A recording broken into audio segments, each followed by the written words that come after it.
with me, and things are hairy in more than one way for Rod Blagojevich these days. Remember that? He was removed from office, impeached by the Illinois State Senate, and is facing felony charges for allegedly trying to sell Obama's Senate seat. He tells his side of the story in his new memoir, The Governor. So, please welcome Rod and his wife, Patti Blagojevich. Okay. It's a lot of stuff. That's a lot of background. That's a lot of stuff. And I understand that you're comparing yourself to a Shakespearean tragic figure. Well, which one? Lady, well, you know, Macbeth, Hamlet, who? Well, you just gave some background. Romeo? I'm sorry. Can I just jump in and just say something real quick? Yeah. Elvis appeared before Madison Square Garden here in New York, and the first thing he said to the press was, first of all, I'd like to say, innocent of all charges. He gave all that background, and I want the people to know those are false allegations, and I write about that in the book. I'm going to prove my innocence. I'll be fully vindicated. And a very terrible thing, an unfair thing has happened to Patti and me, to our daughters and to our family, and the people of Illinois who put their trust in me, because they chose me in every election, hadn't lost one. And they chose me because they trusted me, and I trusted them to make the decision. It's very hard when you're falsely accused of things, and you have this tremendous desire to let everybody know I didn't do what they say. And so the book is an opportunity to get some of that out. So that's your point of view here, which I'm sure will be disputed by others, though. But well, I think it's factual, and obviously it's open to you guys challenging it. Well, yes. What's interesting is most people, because you're facing 16 counts, most people wait until the ordeal, the trial is over, and then they, put out a book. That's very interesting that you did it beforehand. Aren't you afraid that, some of the stuff in the book could be used against you?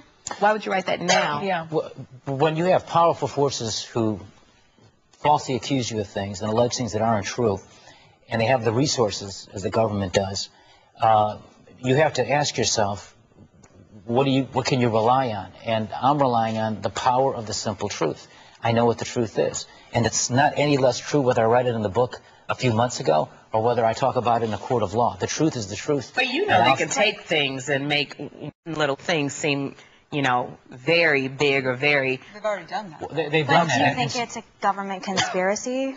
No, what has happened to us, and it goes to what Sherry just said, was, and I write in the book, and I write extensively about that, sensational allegations were made in a super sensational way. We had FBI agents in our home, in our bedroom at 6 o'clock in the morning. I'm a sitting governor and a former prosecutor. You don't arrest somebody unless that person's a threat to his or her community or that person is a risk to run away. I was neither one of those things. They did a sensational press conference. Allegations were made that they were stopping a quote-unquote crime spree before it happened. That is completely not the case. In fact, it is upside down. That's a mutilation of the truth. I write in the book that the day before I had made a decision and a direction on who the Senate choice should be.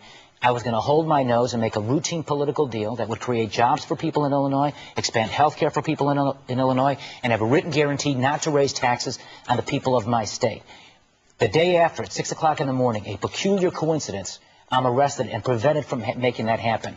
Now, someone's lying here, and it's not me, and there are taped conversations, all of them, that I would like you all to hear. The accuser who did this out of context is preventing me from talking about those tapes to all of you. Well, here's what I'm interested in. My question is, do you hold the president accountable for any of this? I mean, because I'm not sure if I'm misreading, so that's why I'm asking. I do not. Okay, because I wasn't sure, because they gave me a quote here that says, now he's the president of the United States like Zeus in Greek mythology. Right. On top of Mount Olympus, Mr. Blagojevich, oh, that's you. Yeah. I'm Icarus, who flew too close to the sun and I crashed to the ground. And I wasn't sure whether he was saying you crashed because you got too close to Barack. No, no. Okay, so I just want to thank you. I just wanted to clear that out. No, if I could, I write in the book in the opening chapter, the day President Obama made history as the first African-American president in America. By the way, the first president I've ever known before he became president. And while basically on the top of the world and being applauded and revered, I'm at a federal courthouse being fingerprinted. Why have they done this? I mean, I'm just why have they done it? And I know you can't absolutely say who has done it, but I'm going to ask you, Patti, because do you know if they're Democrats that did it? I mean, are they in this government conspiracy? Is it Democrats or Republicans? I'm not saying it's a government conspiracy. I'm simply saying that false allegations were... You're saying they were out to get you. I am saying that. Yeah. I am Why, saying. though? Why? What did you do that made them want to get you? I shouldn't speculate on some of their motivations. I mean, I think when the truth comes out, I think enough people will ask those questions.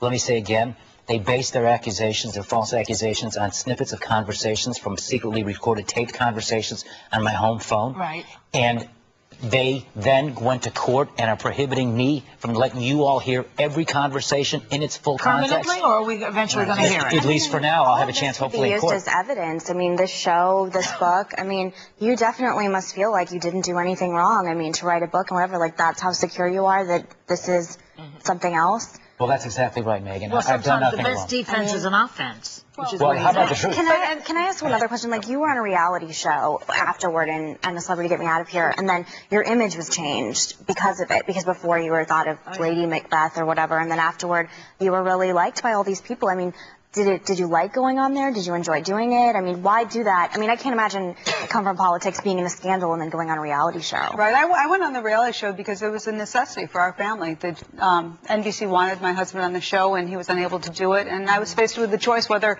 I would do something like this, but facing our situation where he had lost his job, I was fired from my job. We have a home in a neighborhood in Chicago with a mortgage just like everybody else. We had 2 children in private school, and it was...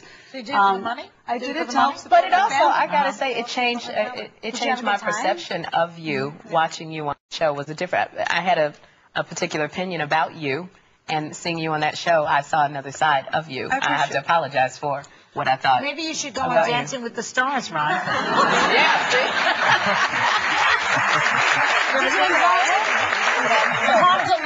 Tom DeLay is going on it. Maybe people like him. I doubt it, but it could happen. Well, When's your I'll trial? keep an open mind. Set for June of next year. So, I mean, that's the thing, too. I mean, the trial isn't going to be till June of next year Are you at the doing book earliest. signings? Oh, yes. And again, I hope you all read the book because it tells a truthful story. And everything I say and write, as Megan pointed out, is subject to somebody else trying to twist and use it against you. But I just think it's ballsy. I mean, I gotta hand it to you. you say if I that on TV were- like that? You sound like me on some of those tapes. Well, but I mean, you know, writing a book that literally, I'm sure a prosecutor is going over with a fine-tooth comb. But you're out of politics. Well, they're taping this conversation right now. Everything I do. right now to see if they can Yeah, and use it, then but- they send it to us as evidence. That's how it works. Patty and Rod, Scott, thank you. The Governor is available in stores today, and everybody in our audience is going home with a copy. We're going to be right back. Yeah, no. The book-